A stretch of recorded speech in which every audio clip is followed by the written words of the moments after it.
mà xuống mà xuống bên trong treo thì nó mừng dừng tay lại nó mừng dừng tay này nóในวันที่22เดือนที่9ปีอังกฤษ2แห่งปลาย19ค่ะคำเกินไหนเนี่ยเนาะข่าวยาม9 โมงปลายเนี่ยในถึงไทยมาหอบมางากันเนี่ยตั้งข่าวใจหยัดหนุ่มเนี่ยเนาะในวันที่22เดือนที่9ปีอังกฤษ2แห่งปลาย19ค่ะคำขึ้นในเนี่ยคำมาต้อยหัวข้อข่าวข้อที่1เนี่ยเนาะจุ่มซึกอ้อยหลีปอดห้อง3จุ่มเนี่ยเนาะปืนเผาเตะกึดบางตึกไผ่แล้วต่อถึงปีเสียงเนี่ยเนาะต่อถึงปี2แห่งปลาย19ในเสียงกว่าเนี่ยเนาะเอาขามาถอนไปก็สำคัญเนี่ยเนาะจุ่มอ้อยหลีปอดห้อง3จุ่มเนี่ยเนาะปืนเผาซึกกึดซึกต่อถึงปีเสียงเนี่ยเนาะเมื่อวันที่20เดือนที่9ปีอังกฤษ2แห่งปลาย19ค่ะเมื่อวันที่20ป่นมานั่นเนี่ยเนาะจุ่มซึกอ้อยดีปอดห้องเนี่ยเนาะซึกร้อย TNLA ซึกกกลาง MNDAA ซึกละแข่ง AA 3จุ่มไหนเนี่ยเนาะเมเพิ่มแถมวันมันเสเนี่ยเนาะ10ปืนเผากึดซึกไผ่เหลวถึงปี2019เสียงในเย้าเนี่ยเนาะเมื่อปัดอ่อนตั้งนั่นแต่เข้า3จุ่มเลยปืนเผาว่าได้กึดซึก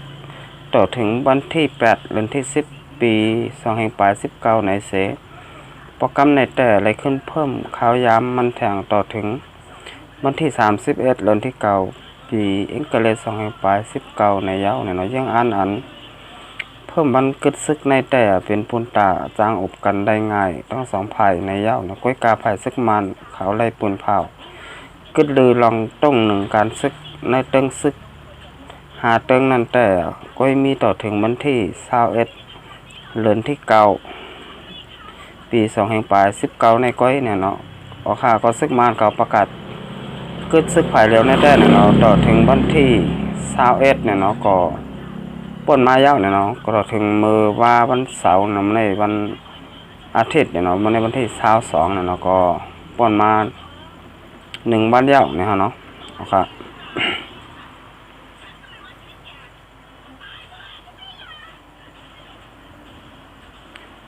เป็กซัมบาเนี่ยเนาะจุ่มไว้ดีเขาปืนเผาไว้ลองกึดยื้อนั่นเสตาสังว่าภายตับซึกมานเขาพุทธติ๊กโตสู้เขาอยู่ไกลเสเอาหมักลงยื้อใส่เขาเอาเฮอมินแมงมีเอาเฮอมินซึกเสมาตึกเขาเสจุ่มแต่จึงเขาเตแกดเคเสขึ้นตึกโตกว่าอยู่ในเย้าเนี่ยลองอุบโอกันแต่ตั้งซึกมันนั่นแต่ตั้งส้มอ้อยหลีเขาไรกว่าทบกันตีเก้งตรงนั่นมีมา2ปอกในเย้าเนี่ยอุบโอกันเสตาลองอันบาไรลงลายมือมักมันแต่ไปมีสังเนี่ยเป็กซัมบาไปลงลายมือเสตาลองพร้อมไรเจอกันมีหนังหือเจอนั่นแต่พอถึงมาเลือนออกโตเปิดมาแต่จางมีลองขึ้นอุบกันกว่าในเย้าบาเสทบกันเย้า2ปอกในตีเพ่งนำสันก็ซึกมันและซึกลอยที่อันแนวเอกเลยเป็นปางตึกกันห้าวแห้งเสภายซึกมันเลยเจอเฮอหมินเขาปุดตึกจอยแลภายซึกมันเขาขึ้นเสียมในตับปางเศร้าที่อันแนวเอกอันมีตีลอยพระต้องโยนั่นในเย้าอันเป็นตีมึงหลักแข่งนั่นก็ปางตึกเป็นตีหนึ่งก็ต่อซึกเป็นอยู่ตีหนึ่งในเย้าเนี่ยเนาะอันนี้ก็ปางตึกน้ำมึงจึงได้ปอทองไหนเนี่ยมันนิมเศร้าไรเนี่ยเนาะเขาลัดว่ากึดปางตึกไผ่แล้วเนี่ยเนาะก้อยกาเมื่อก่อนป่นมาต่อถึงพ่อย่ามเมื่อแล้วเนี่ยก็มีปางตึกอยู่ก็เคยเยอะๆเนี่ยเนาะก็ตั้มใจไรเนี่ยเนาะว่าปางตึกนั่นเตมีแทงมือเหลอบ้านเหลอเนี่ยเนาะก็นั่นได้เนี่ยมันยุ่มไรเนี่ยเนาะก็แหนมนอนเนี่ยเนาะว่าเขาได้กึดซึกเตอยู่เต้อันมานั่นเนาะสังว่าเขากึดไรเต้เนี่ยก็เลยว่าเป็นรองลีเนี่ยแต่พี่น้องเจ้าข้าเมืองสันลอยถึงแต้วค่ะที่อยู่ในเมืองจึงได้ปอทองเนี่ยเนาะสังว่า ซึกอ้อยหลีเขาเนี่ยเนาะเลยกึดลือปางตึกกว่าเต้ๆเนี่ยก็เป็นอันว่าดีงินต้มซ้อมพี่น้องแต้วค่ะที่น้ำมึงซึ่งใต้ปอดห้องเต้ๆเนี่ยเนาะก็ว่าพ่องยามมาแล้วเนี่ยก็เป็นพ่องยามตึกเฮ็ดการเฮ็ดงานเฮ็ดสวนเฮ็ดนาสังว่าเฮ็ดสวนเฮ็ดนาเนี่ยซ้ำเตเอาไปสั่งมากินเนี่ยเนาะก็ว่าสังว่าเลยเฮ็ดสวนเฮ็ดนาเฮาหาพี่น้องเจ้าเคยมึงสันดอยจึงใต้เนี่ยก็เตมีข้าวมีน้ำกินกันเนี่ยเนาะก็ไม่ได้สังว่าซึกอ้อยหลีเขากึดลือปางตึกกว่ามือหนังที่เขาปืนเผาออกมานั่นก็เลยว่าเป็นร่องลีเนี่ยเนาะเอาครับ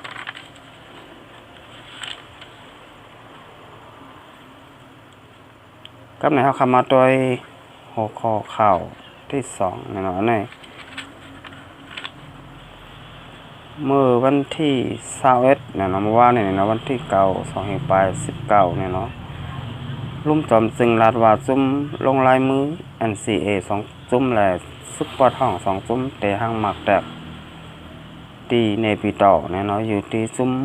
จอมจึงและพ้องลงภายห่มลมจึงมึงได้ยินข่าวว่าแต้วห่มเจอจัดแข้ง CNF เนี่ยเนาะห่มตุ้มเจอจัดย่าง KNU ซึกละแข่ง AA ทับซึกเราแล้วซอกขอค้าง KIA เจ้าไหนเตะห้างหมักแตกตีในนาหลินของซีเนปิต่อในเหลือนที่เก่าวันที่10 2/19ในค่ะเนี่ยเนาะเมื่อวันที่17เดือนที่9ปี2/19เนี่ยเนาะอุองติ่นผู้ต่างโตภายเมืองหอมตุ้มแต้มดิกลงลายมือส่งถึงตีภายเกี่ยวข้องมานเขาว่าในผืนดิกลุ่มจอมจึงส่งลงมาในวันที่16เดือนที่9ปี2/19และยินข่าวว่าพอในวันที่16เดือนที่9ปี2/19อำนั้นวันที่26เดือนที่9ปี2/19อำนั้นวันที่16เดือนที่10ปี2/19เนี่ยเนาะอำนั้นก็วันที่26เดือนที่10ปี2/19นั่นเนาะCNF KNU จุ่มลงลายมือ NCA อีกตั้งซุ่มก่อการให้ซึกปอท่อง AA และ KIA และตั้งจุ่มตึกทัดในเตห้างหมักแตกในนาลินของซีในปีต่อในแลให้ภูมิปุนพรภายเกี่ยวข้องเขาเฮ็ดสร้างเอาห่มลมกว่าเต็มทนในเย้าแนวเนาะค่ายสุขาเนี่ยเนาะพวกต่างรัฐ AA รัฐตีสีขาว PPC ว่าลงปองจึงมันอำตั้มใจตัวเก่าห้างเขาก้อยป้อเตเอาความพุทธาว่าจึงเฮ็ดสังกอพรกามมันตื้นเตปันมาก็กว่าเป้กินดูลายเปิ้นมาน้ำเย้าแหล่กำไหนเจ้าเก่าก็บ่นว่าส่องเปิ้นเตมาเป้กินดูลายเอาดูลายเจ้าเก่าเหมือนเจ้าเก่าเป้กินเปิ้นเสในเจอเขามีลองไม่เจอไว้อยู่จำหลังมีเขาหรือว่าเอเตกว่าหางหมักแตกถึงเนปิตอนในนั่นนะมุกจุมเฮาตึ้นเถียงขึ้นว่าหนังไหนอย่างเราจำหนังข่าวในเสียผู้อยู่ที่ภูมิปุนพรมานเขาเลยเฮ็ดสร้างเอาลองห่มลมไว้ตีเนเวงเนปิตอไว้อยู่แทงลองหนึ่งอำไปหันCNF KNU KIA ออกลิกเป็นตั้งการแลอำไปหันตอบลาติสื่อข่าวสั่งในเย้าเนาะอันนี้ก็เอามาดีข่าวเว็บไซต์ของเต้เราแล้วเนี่ยเนาะก็เป็นข่าวเนี่ยเนาะลงปองจึงมานเขาเนี่ยเนาะก็ทางเทิมเนี่ยเนาะทางเทิมมาได้ข่าวมาว่า